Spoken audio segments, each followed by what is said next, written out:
Hello, hello. Here we are again. I'm making another video. Season 4 review this time. I didn't play Season 3. But before I start talking about the season, I want to talk about the Discord a little bit.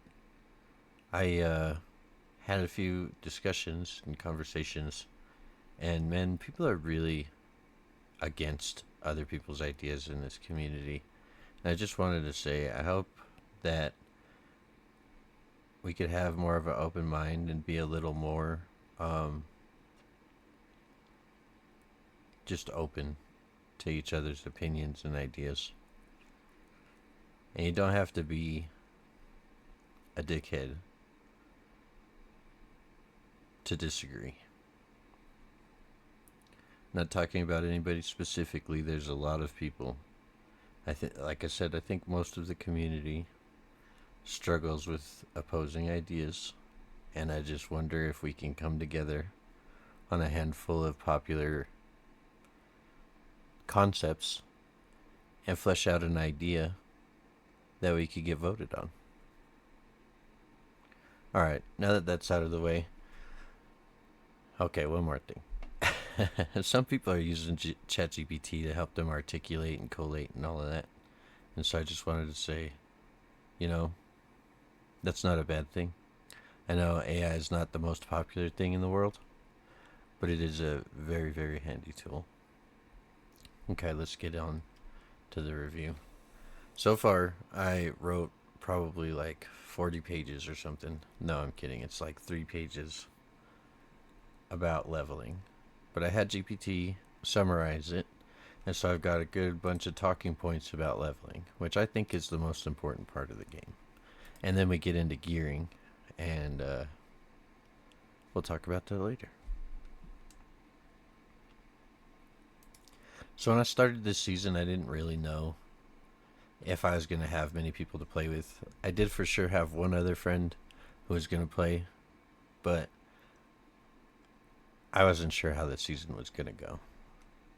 But eventually, someone just shouted in newbie channel that Stoners was recruiting Stoners. And I was like, that's a community that I click with. And so I applied and they let me in. Come to find out, it was composed of a whole bunch of different people that I knew already, including the people I started my leveling journey with. So let's start there at the very beginning. Day 1, I logged in, or I was waiting to log in because the servers were down, just true to form, from the maintenance that happens before every season. And I just looked through the discords that I had and thought, maybe there's some people that I could, party with at the beginning of the game. And, I'm pretty vocal in the public community spots like the forums that don't exist anymore and Discord. And some of you might remember me from films such as I used to be a moderator. So I did. I found a group of good guys, which are Sunguard Renegade. There's a bunch of cool guys, nice guys, and focused, talented guys in there. We were probably third, I'd say, in the leveling, at least on the server that we were on. So I played Red Mage, and I was free to play, so I didn't have subscription, I didn't have XP scrolls, I didn't have pet XP, I didn't get a mutated pet. I would have to go get a pet and level it like normal. I started falling behind around level 70 because I didn't have the sub XP and stuff. But luckily a teammate suggested staying together, and so they stayed and got like level 74 by the time I hit level 70. And then we pushed the wasteland and we hit 100 before too long. But some of them out-leveled me, so I had to go find alternative leveling areas. And that's when I came across the Northeast Floating Crystal, which seems to be tiered for like level 88 to 100, maybe 105, something like that. But then everybody split off for masters and stuff. This is not the fight I want.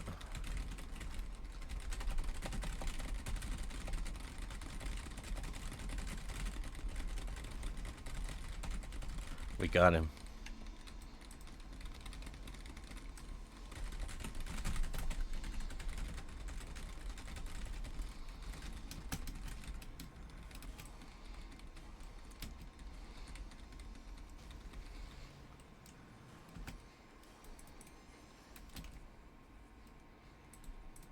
A small note here: the quest from 1 to 70 acted as a huge catch-up mechanic for free-to-play players. I think even the boosted players did them, but skipping them could have created a bigger gap between us. You know, if they were to just move along with the monster zones and not do every single quest, because some quests were almost impossible, like obtain the Bucus meats or the croc blood. Some of the quests were just really hard to do in a big party like that. I know people probably aren't going to agree that you could level faster without quests, but that's just my opinion, and I'd like to see it tested. If someone might be able to do a time trial to 100 or something, that'd be a fun video to watch. But yeah, if they had skipped the quests, I don't think I'd have been able to keep up and reach rest at the same time that they did.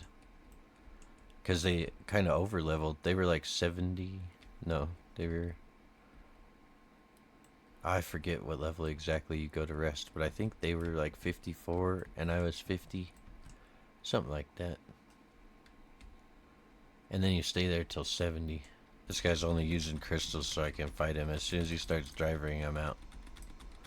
No, I don't want a 1v1. That used to be a blade.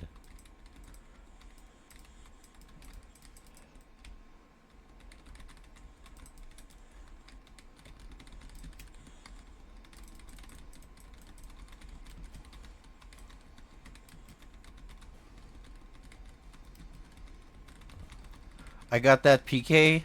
That's insane that I just picked that up.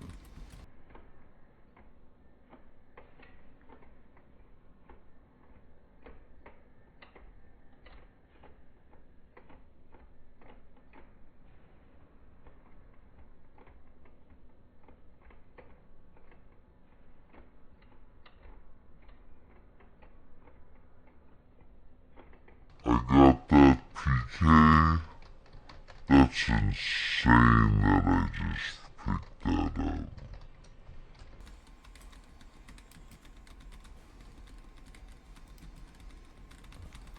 I got that PK? That's insane that I just picked that up. On video.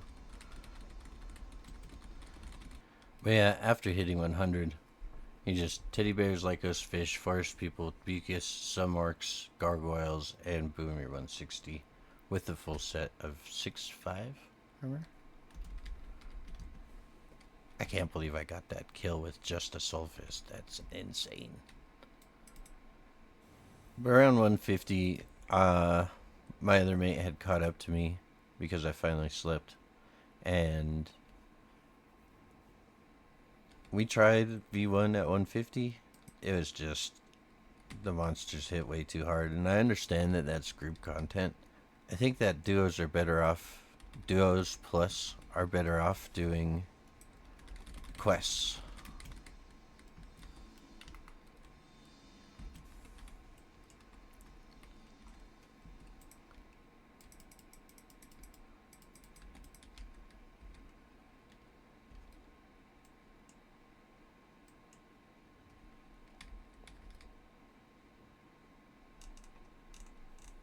That's insane. I actually got that kill on Vegan. So someone claimed that they were soloing V1 at 125 with 1200 pots and quest gear. I just don't agree that you know 1200 pots is a lot to kill one egg. You're supposed to be able to go through and kill like 6 eggs, I think, is in that dungeon. While we're talking about this dungeon, didn't the devil's egg in the big room used to be a big egg that gave more XP? I'd like to see that come back. I burned 400 pots on the first egg with the duo.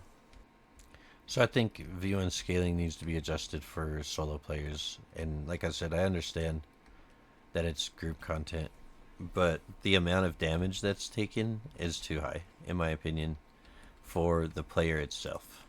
Not necessarily a solo scenario. I think it's tuned for players who just haven't earned a key defensive milestone yet. Probably G11s or defense rings or something like that. This guy's got a stun sword, or is he just pretending he does? He's got a stun sword.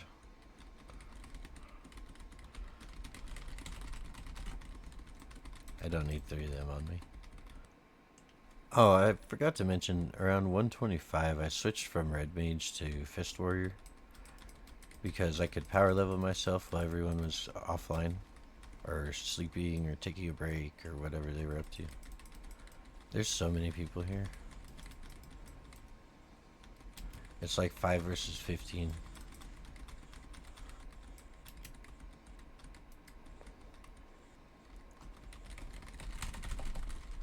Ah,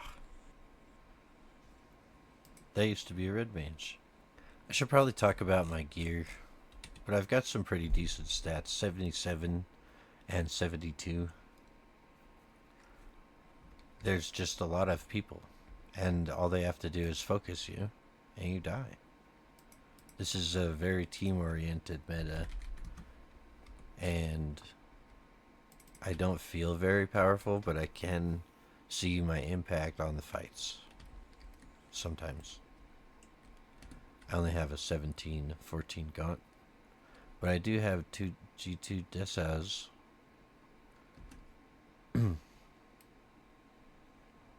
I know I have 20 points, but I figure once I get a decent set, you're going to get a ton of points, and then you're going to restat anyway. And they changed the requirement. See, I only statted 900 dex, but I have 17 extra points for my gear.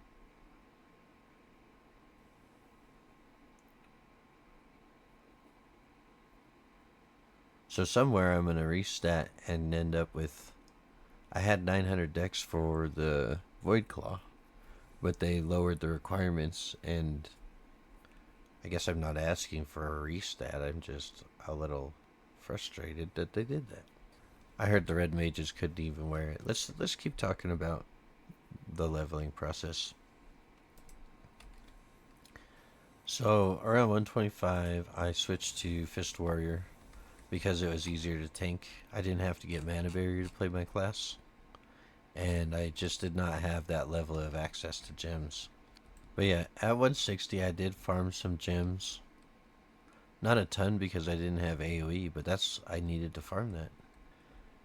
Of course, I just can't help but long for the turf battles that used to be, and so when I talk about 160, I just can't help but think about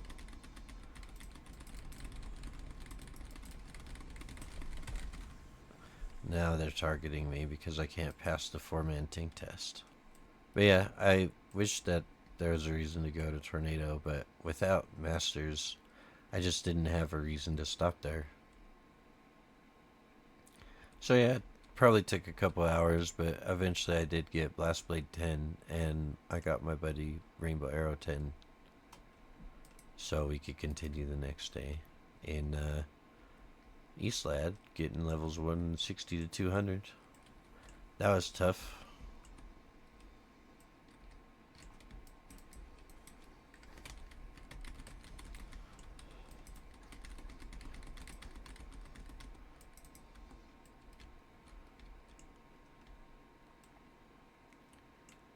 But yeah, I soloed for a while, and then I quested with others and got 200. Couple buddies I'd end up having in my team later on. They just quit as soon as the eggs came up. So now I suppose it's time to talk about Tainted Lands and the level 200 quest line. So at this point there were some instances, and so I was able to kind of over level the quests. And I thought, just like all the other quests, if I over leveled it, I could come back and take all the quests at once. But yeah, so once I finally got back to questing, I had to do each quest in order through the bone and the piranha plant. Yeah, I wasn't very pleased that you had to do them one at a time. I thought that you should be able to pick them all up and then you could do, because I think it's level 200 that I'm talking about. At level 200, you get the magical gargoyles, stone gargoyles, whatever they're called. They used to be called bone. And then the next quest is the piranha plants. And then the next quest is the bone and the piranha plants. I think you should be able to come back and pick up all three quests at once. Maybe that's bad game logic, but I think that it's good quality of life, and I think the players would be pleased with that. Turning in, doing three quests, and turning in three quests in the same area at the same time. That's good. But eventually, once I was finished with that little area, there would be a new quest giver around like 220 or 240. I've only done it once, so I don't have it memorized. But once you get to the new area, out in the actual purified lands, there's just so many banshees. Maybe I'm just complaining, but I think there's just too many banshees. And so the final quest, well, the second to last quest in the purified lands is to get 40 purified orbs. The first character, that was no problem. The second character, I had to manually loot the gemstone and metal and all of that because I didn't have sub. So that's my fault or whatever. But yeah, I just kind of skipped looting in those levels, and I ended up farming and I ended up paying TC. I'm not asking for changes here. I'm just saying like public service announcement. Pick up your corrupted orbs. But you do get the 15-15, 14-14 set, and I think that that is fantastic. It really sets the standard for level 200 PvP. Well, 275 anyway. Which, while we're on this topic, I think it's important to say, what's up with G13s? Why aren't they 275? It just kind of matches the scaling or whatever of the other islands. But 160 gets G11s, not 161, so what's the deal? I just think that it makes more sense to let 275 wear G13s. Because the 300s are going to kick their ass when they walk on their islands with the G13s. So at 276, you don't want G13s for very long. I built a Ghost Castle character and I was getting my butt kicked by Archer. And I was wearing that 15-15 set and I had 6-6 rings, so I thought that I'd be able to survive at least a bit. But yeah, that character's really only good for stealing the island. I don't know. I have an 18 gaunt. So I don't know what the deal is there. I'm not calling for a nerf. I'm just saying maybe that level of gear needs more testing. I'm not convinced that it's balanced. But, you know, I guess season 2. No, season 2 is G13s. Well, once upon a time we tested G12s. I think it was season 2 of the Triumphus server. Anyway, so just to kind of recap, the ways you progress from 200 to 240 is you grind the purified lands. Instances V2 or V3. V3 turned out to be the best early option. V3 was really good early season. Quest got us up to about 240. And then you just kind of might need a couple instances to get from 240 to 275. But at 240 you could start V4. And then I think you spend about 10 hours in V4 with 3+ people, maybe 8. It might be 8 man. It was really good at the beginning of the season, but it did kind of die off once you lost the quantity of players that we were running with at the beginning. I do like this seasons. I really think that it's cool how you can get groups of people at the beginning and stuff. But it was only maybe a week into the season when the instance parties became tribe only, and you just don't really see them in newbie. There's one there, level 10. That's really good. But AFK kick? Not that I would AFK, but they get strict because they're trying to achieve goals and stuff. They're not just casually doing it. So now, kind of close to the end here, I want to talk a little bit about Duct. I tried the 200 minus and the 275 minus Duct. It was very low tokens, and it felt like round robin did distribute evenly. My buddy that I tested that place with, he just wound up with quite a few more tokens than I did. And I had drop jewelry, and he did not. I just like the idea of that stuff. Makes sense to me. The XP at the time was terrible. 0.6% per pack. Or per mob, I can't exactly remember. But it was awful regardless. You can't convince anybody to grind for that. And the new rumor is that it's now 1% per pack. And I guess the strategy is you might want to get groups, like small groups of 3 to 5 or something, to go around in their own individual groups and level up by killing, the whole island. And then hopefully you can spawn the boss as quickly as possible. But really, you'd have to get somebody to convey that mindset to a lot of people so that they could actually see the proof of concept. Because, who knows how much that boss gives? And then, I don't know, what if you spawn it once every 5 minutes or 20 minutes? I don't know. 40%? I hope the boss gives 40%. It could give a whole level. I don't know.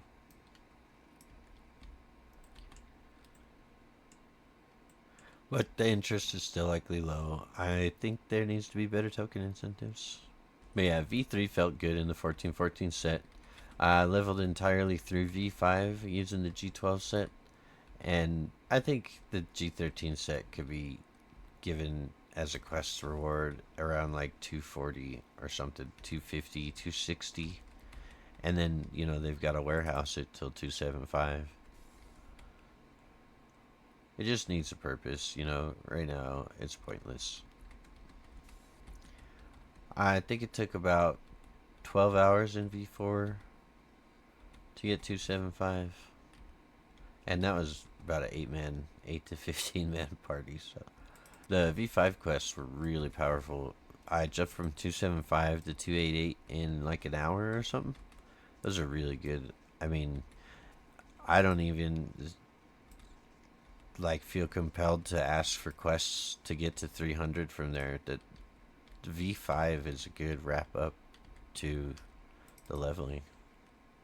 And then you've also got questing or instance opportunities elsewhere. So, yeah, V5 is good. I think we decided that the G12 14-14 set is better than G14 10-10 set, which is crazy to say that we're even comparing them. In my mind, like, if not about turf battles, but if I made a game, G12 would be like a 14-14 G12 would be like a 2-2 G14, in my opinion. I mean, I know that it seems like we've got a cap here with this 75% thing, but I think they could extend the cap artificially or something if they really needed to spread distance between tiers. I don't know. There's not really any reason to give G14s in V5s, so I don't know what ChatGPT is talking about. But yeah, getting the 300 V5 in instances, that's just all there is to it. Some people hit it in like 2 to 3 days, others take weeks. It really depends on the party availability and decision making. If your party can't do a level 6, don't keep trying it like every day or every 4 hours or whatever. Just do the level ones, or go to V5 or V4 or whatever you need to do. Some people created level 200 blades and then they geared them out in like sixes and they could tank level 1 instances like that. You just have to get your party to drop potions. And so that's a Lenny sync, but it's totally worth doing, I think. And your tank really needs those training skills, or you could run into some major problems. Especially if you have some geared fists or geared archers, they can draw aggro. So I want to mention aggro again. I think it needs another rework. I don't like it. Period. It's not good in my opinion. Uh, I was told don't use blast fist. Don't use your finisher because you don't want to die. It's not worth dying. You don't get your XP. You could miss out on your drop, and you could lose out on the tokens. It's just not worth that. And then so the whole party suffers, and it sucks that people were telling me. It's not like just one person or my tribe was telling me. The parties were telling me. The parties were just saying, like, they didn't want the fist to draw aggro and then die. And then now the monsters are running at the red mages and the blue mages. I just don't like how the aggro system works. I think that blades should have like a 10 aggro on their weapon or something. What is this called? Threat? X5. Yeah, blades should have X10. And then fists should be like X7 with the 14.5s going plus 1 of their typical size. Yeah.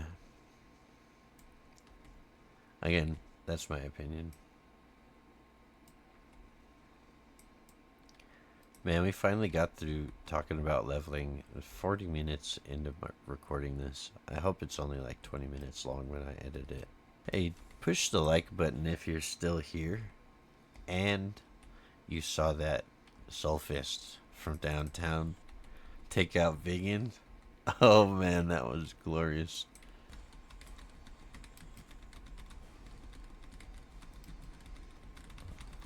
I got that PK.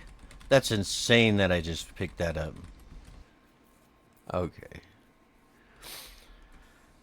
Let's see, topic 2. You know, we've really gone over almost everything already. We've talked about G13s and the difference between 12s and 14s. Um, okay, so I guess I'm thinking let's talk about jewelry. Or maybe resource rate. I think the insight that you need 182 drop rate to secure tokens from the monsters, you get 100% drop rate at 182.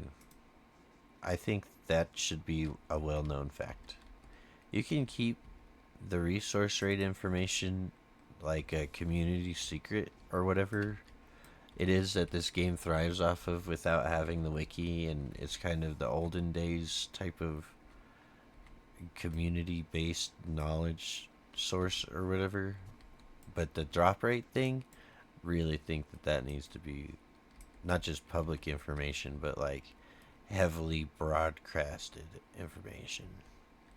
Like maybe there's you might be able to do a tip right underneath the or right above the clan announcement. That'd be cool. And you know, like did you know you can sell thousands of items to the blacksmith when you're crafting by by ticking the you know what I'm talking about. You get like 40 tips about the game. And then you put it there. There's been a handful of new players that have just said that, you know, like my dad played this game and he told me I should play it type of stuff. Or they found it in 2015 and they just were checking to see how it was. You know, there's a good handful of new players around. And that's beautiful. Alright, so jewelry. These G13s basically made G12s useless. So G12s being 276, just make those 275 when you do the G13 armors to 275. Easy peasy. But again, like I said at the beginning of the video, any like ideas and suggestions seem like they pretty much have to be voted on by the group, by the community. So I'm not going to put these in the suggestions. I'm going to let you guys watch my video and talk trash about it, and then you can go to suggestions and say, oh, teleport scrolls. You know, I need a beam me up Scotty perk. Actually, speaking of beam me up Scotty, there's the infinite quiver in the 30-day infinite quiver. I think we should get 30-day infinite fist blood, or just zombie arc blood in general. There's another suggestion that I might actually suggest that one, because that one like hurts nobody. It's only a TC sync, and if people are willing to pay for arrows, there's a chance. You know, I probably would have paid for zombie arc blood. 50 TC, 60 TC for a whole month of zombie arc blood. Yeah, I probably would have paid for that. I'm just sitting here thinking about what more I want to say about turf battles this season, and I think it's in a good state. The leveling works, and it's quite good, at least at the beginning of the season. The questing is quite good until you get to about 200, 220, 240. Then it gets kind of rocky. But I did put a suggestion for some new quests in that region. And I guess at the end here, they say in YouTube videos you're supposed to do a call to action, but I don't want to do one for me. I want to do one for you. If you're watching this, I want you to make turf battles videos. Do speed runs of getting from level 1 to 100. Do an hour of farming kata with X amount of resource rate. Or do what you fed your pet to get a Bender, or a Drake, or a Koro. Show us your upgrades, how your journey to 1515 armors, how many G3 void weapons you're making in an hour or something. You know, you make some videos, guys. What's the deal? But thanks for tuning in. If you wouldn't mind liking, subscribing. We've got a long way to go for YouTube, and I'd really appreciate your help. Good luck.